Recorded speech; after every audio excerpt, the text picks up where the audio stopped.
يعني ننتقل إلى المشهد العراقي الخاص. يعني على هذا الجانب كيف تقيم تيار ما يسمى بالإسلام السياسي في ظل الصراعات التي يشهدها العراق بين المكونات نفسها، وفي ظل ما يطلق عليه فشل النموذج الإسلامي للحكم الذي يقوده جماعات دينية بعد 2003؟ نعم، هذا بكل تأكيد بالنسبة الجماعات الشيعية. نعم بكل تأكيد، مع الأسف يعني فشلوا فشلا ذريعا، وهم كانوا يحكمون إبراهيم الجعفري ونور المالكي وأناس ينتمون إلى حزب الدعوة.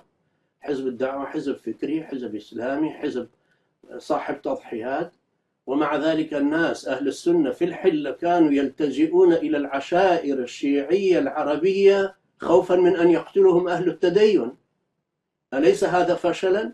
ثم أن يحكم نور المالكي ويكون 70% من كربلاء والنجف بأيدي الإيرانيين، أن يحكم هؤلاء أهل حزب الدعوة، يحكم العراق وخيرات البلد في أيديهم، ثم أهل النجف يذهبون إلى أجلكم الله إلى المزابل، وهناك يجمعون قوت يومهم كما يذهب أهل أربيلنا الشرفاء إلى المزبلة لكي يجمعوا قوت يومهم. لكن أيضا لم يكونوا بوحدهم. يعني مثلا ما تقول بأنه لا، الجماعات الشيعية هي التي كانت تحكم. هناك كان من يمثل السنة لا، السلطة المطلقة في أيدي الشيعة.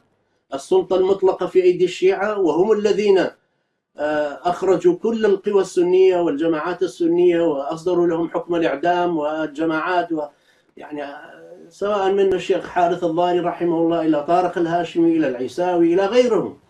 الشيعة بأيديهم الحكم كاملة في العراق، وهم الذين خسروا وفشلوا. هم الذين فشلوا في خدمة شعبهم في كربلاء والنجف.